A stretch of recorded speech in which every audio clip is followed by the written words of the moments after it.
Good morning, everyone. Welcome to the Q Annual Event 2020. I'm so delighted to be opening today's event, to see all of your smiling faces this morning. And from the chat box, we have such a variety of people joining us from across the 5 nations.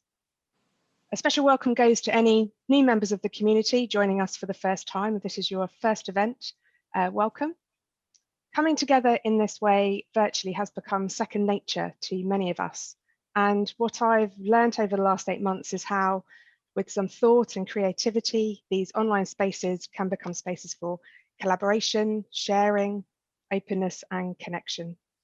The same principles we hold close to how we work across the community, and I invite you to take those with you over the next 2 days. I'm not ignoring Zoom fatigue or pretending that this is perfect. It is real, of course, and that can be at times exhausting. That's why for this event, we've created a range of sessions and opportunities for learning, sense-making, and connecting with others. If you need some orientation, you may have come across the welcome video on the virtual platform, and our event brochure will give you a sense of the whole. The content for the next 2 days will be available on demand, allowing you to go where your energy is and what your diary allows for. It's of course important to acknowledge that this event is taking place under challenging circumstances. A second lockdown, continued and significant strain on our services and staff. So thank you for joining us today. These are perhaps times when learning can serve us most. So a few words on technology. We have subtitles available, and Sarah is on hand to support if you need it. We encourage you to have your videos on where possible. It's always nice to see people's faces and the odd cat crawling across the screen. If you can remain muted, this will help any background noise, except when you're in the breakout groups, of course. In terms of the chat box, it can be a bit Marmite. Some people love it to share things that are occurring to them, and for others, they find it a distraction. So feel free to engage with the chat as works for you. I'll let you know when we're specifically going to use it during the session. So in terms of our aims today, in our current context of a second wave and lockdown, we know that you'll be continuing to work in rapid and unprecedented ways. It can sometimes feel hard to grasp onto the things that were energizing back in the spring and summer. This opening session is an opportunity to reflect on your journey over the last 8 months and share the value that you've all brought to the pandemic response. It's a space to check in with others, to get some inspiration from your peers, and that sense of belonging to a community of improvers. It's important to acknowledge that everyone's experience of the pandemic is individual and personal, so there are no right or wrong answers. Q brings together a diverse range of perspectives and experiences, and I've often found how conversations with peers external to my immediate world can add richness, often a higher level of safety, and sometimes challenge. Today, some of you will have stepped away from the delivery of care on the front line. Others will be working across regions and at a system level. Your priorities and concerns will be different, but all with the same aim in mind: improving patient experience and patient care. I invite you to keep these principles in mind during our conversations in the session and beyond. But first, I'm going to get us started with an icebreaker activity. And in true Q style, we are going to get started with some liberating structures. It's very simple, and we tend to call it fun at the fair. Liberating structures can bring more life and passion to strategy making, where reflections, insights, and imagination are enhanced. You'll see details of liberating structures on our website, and there's a special interest group with over 200 people who are sharing their experiences and using the structures in practice. So let's get started. I'm going to read out several statements and ask you to finish them by writing your answers in the chat box. The idea is that this moves quite quickly. I'll start with a test. The best thing about autumn is. The best thing about autumn is. A whole wave of colours coming through there. Brilliant. Nearly Christmas, still November. I'm holding on to that. Great stuff. Next question. A word that describes the last 8 months is. A word that describes the last 8 months is.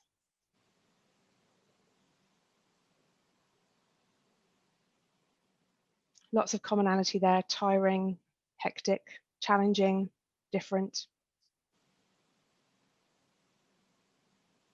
The next question, 3 words that describe how I'm feeling about the pace of change in my organisation or work is. 3 words that describe how I'm feeling about the pace of change in my organisation or work is. Good to see some energising words there. And acknowledging the uncertainty as well. The final question then. A big opportunity I see for us as members of the Q community is. A big opportunity I see for us as members of the Q community is.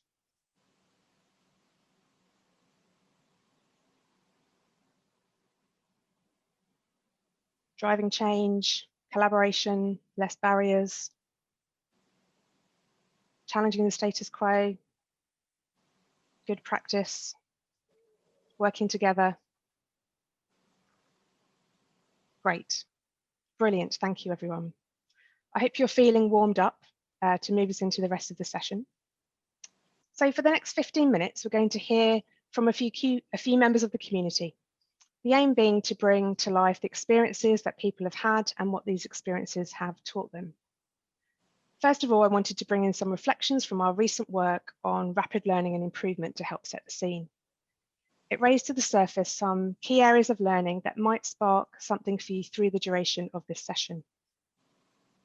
So through this work, we heard that the barriers have been broken down, new collaborations were built rapidly, resulting in better joined up working, all focused on that one shared purpose. But by late summer, some of that was fading and organisational and professional priorities were coming back into focus again. The increased autonomy and permissive culture resulted in a shift in power and a more enabling type of leadership. The move away from risk-averse approaches into supporting change at pace meant an increase in agency and a removal of red tape. I guess this is about more doing and less thinking. And lastly, we heard how important capturing, using and sharing learning across networks to improve services was. So I wonder how these areas of learning resonate with you. Feel free to use the chat box if you wish to make any comments. You'll of course get a chance to discuss shortly when we move into breakout groups. But for now, I'm going to invite Sabrina and Claire to join me. So I'll start with some introductions. Sabrina works at Imperial College in London. She is a consultant obstetrician and gynecologist and lead for antenatal services. Claire works at Sussex NHS Commissioners, where 3 CCGs have recently merged into 1. Claire is a senior partnerships and integration manager. So Claire and Sabrina, I'll invite you to unmute yourselves if you haven't already. So Claire, I'm going to start with you. If you can take me back to mid-March, early April, can you paint a picture of what your work felt like in those first few weeks of lockdown? Hello, everybody. Well, as you said, we were just merging into 1 CCG from the previous 3 in West Sussex, and we've been through an organisational change process of the previous 4 to 6 months along with that, and created a new operating model.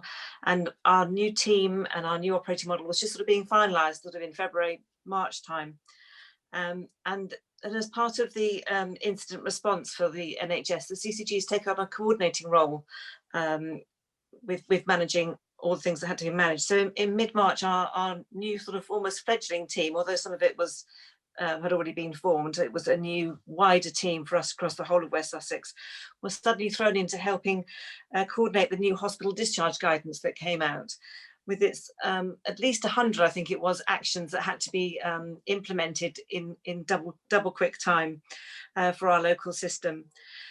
So I had a new team working from home suddenly, as most of us were, implementing new guidance very rapidly. So it was all a bit crazy for a while, to be honest. I'm sure. Everything was sort of everything was new and very challenging. Yeah. And what's been the biggest change since then, since that early stage? Well, fortunately, it's calmed down. So it's so that's more settled, and we've got used to video calls and working from home, so that way of working is easier, and we've begun that huge process of radically changing our discharge process. So it's not all finished.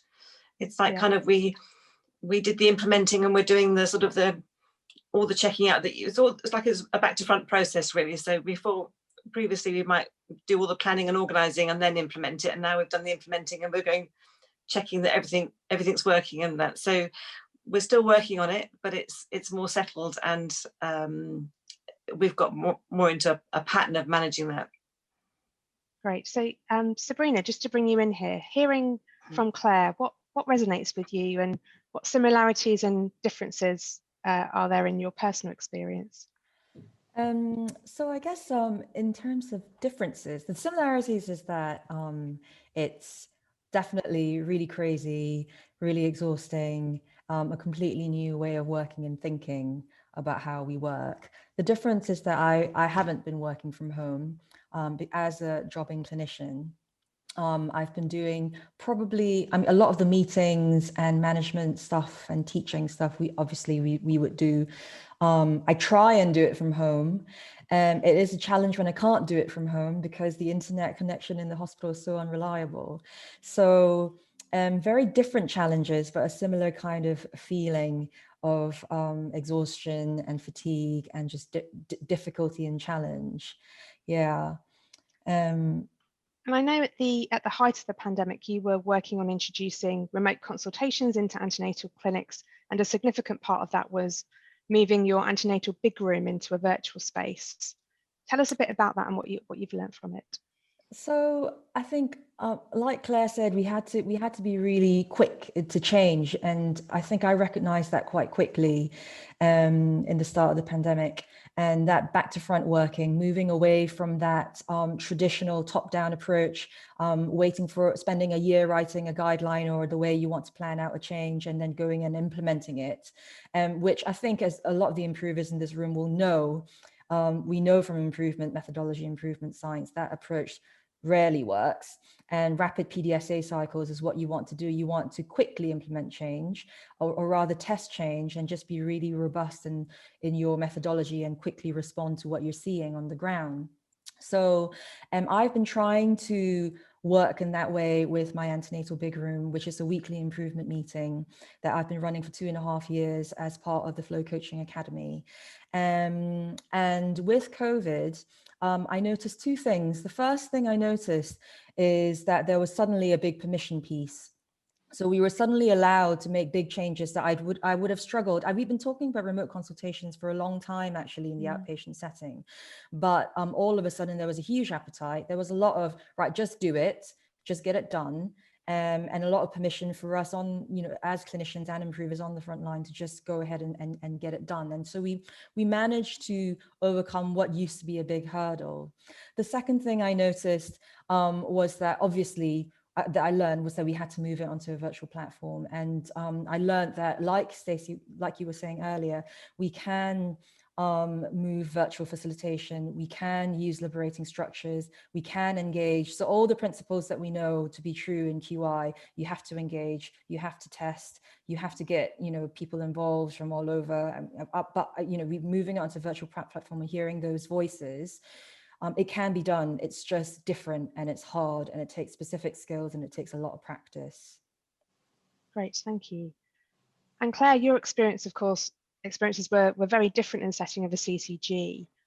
So with working on that rapid transformation of hospital discharge, that was a process across the whole system. What have your key areas of learning been within that work? Well, it's obviously been a massive undertaking that was happened at speed, and it was interesting listening to what Sabrina was talking about, because I'm sure that in multiple pockets across the system there were those on the ground learnings that that they were trying something, it didn't work today, or let's try something different tomorrow. Which, when you're working in a bigger system, you don't always hear those frontline little changes that build up together.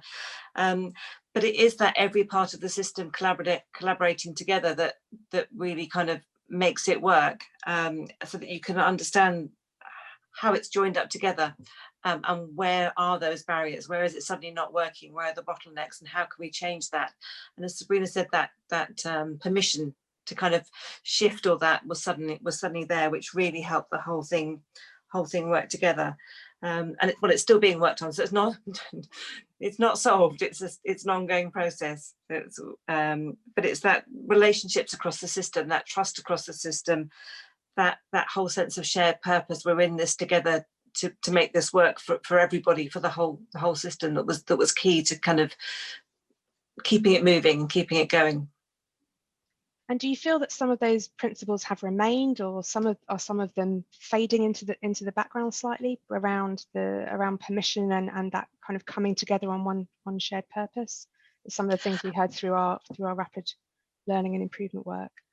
I think it is still there. I think the difficulty is now the uncertainty for the future, because we're trying to build this in as business as usual, and there's been lots of changes, certainly from a financial point of view, that have eased that. So it's the difficulty of keeping this going at a time when winter's coming. The pressures on the discharge system are greater. So it is still there.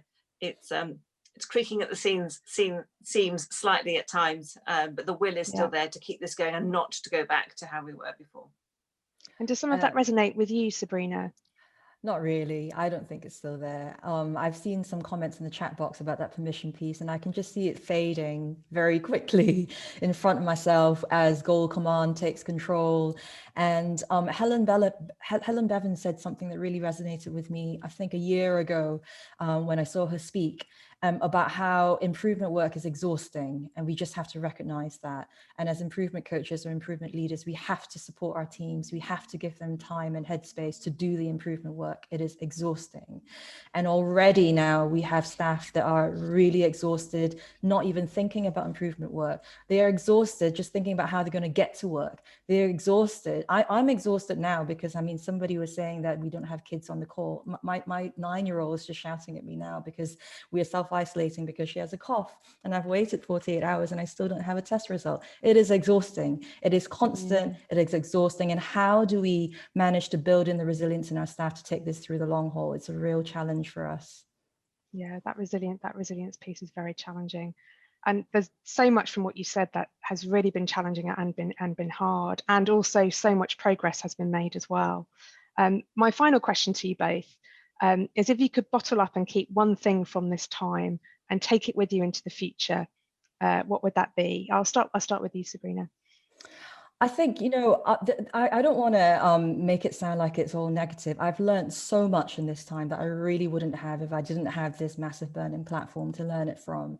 And I think the best, I'm not going to move the big room back into face-to-face. It's now in a habit of making it virtual. People are used to logging on, and it's where I've struggled to get service users in the room and community groups in the room, where I've struggled to get cross-site working before when it was face-to-face and we were rigid in that thinking that you have to have a meeting that's face-to-face.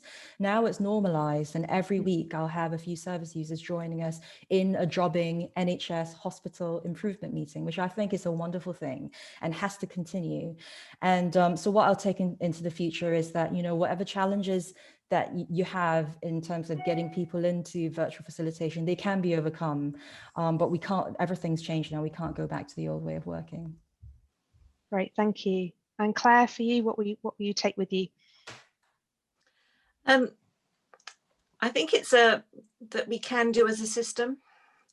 There's been so many difficult issues that have been tackled together. Now I'm not saying that they're solved, but we faced them and tried to tackle them together. And I think it's that real, whatever the system is, that real collaborative together. Even if it's one of those on the this is a too hard problem to solve list, that actually some of those we have begun to look at and face and moved down the line. And I think it's that can do as a system, with all that goes with that in terms of adaptability and trust and collaboration, that I think is the bit that I think I want to hold on to. Great. Take with me. Two really positive things to end our discussion there. So thank you both, Claire and Sabrina, for sharing your stories with us. I think that sets us up really well for our next section, which Zarina is going to be taking us through. So from here, I'm going to hand over to Zarina. Thanks again, Claire and Sabrina.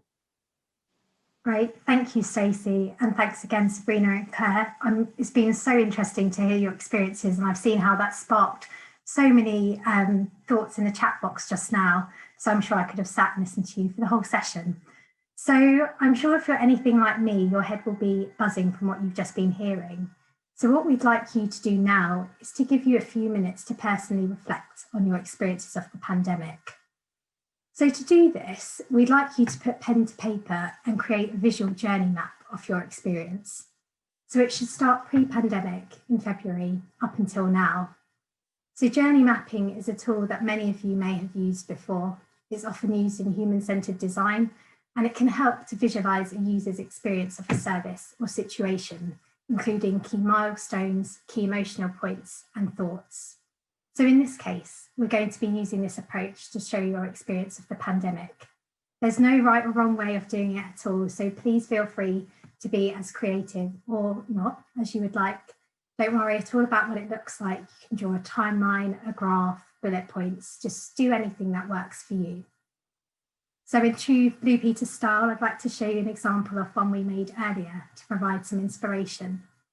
So this is Stacey's journey, and you'll be able to see some of the key milestones and ranging emotions from February up until now. So your journeys will be very different, and there's no set way of doing this. But to help you get going, you might want to consider focusing on significant milestones, positive and negative changes, what this has meant for you professionally, any relevant learnings, and what this has meant for you more personally. So do feel free to share as much or as little as you're comfortable with. This obviously has and still is impacting on our whole lives. So you might want to highlight areas of heightened emotions, for example, or where things felt a bit more constant.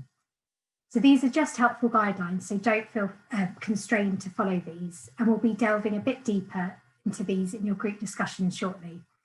So of course, when in these group discussions, please only share what you feel comfortable with. So enjoy, and I'll bring you back in a couple of minutes.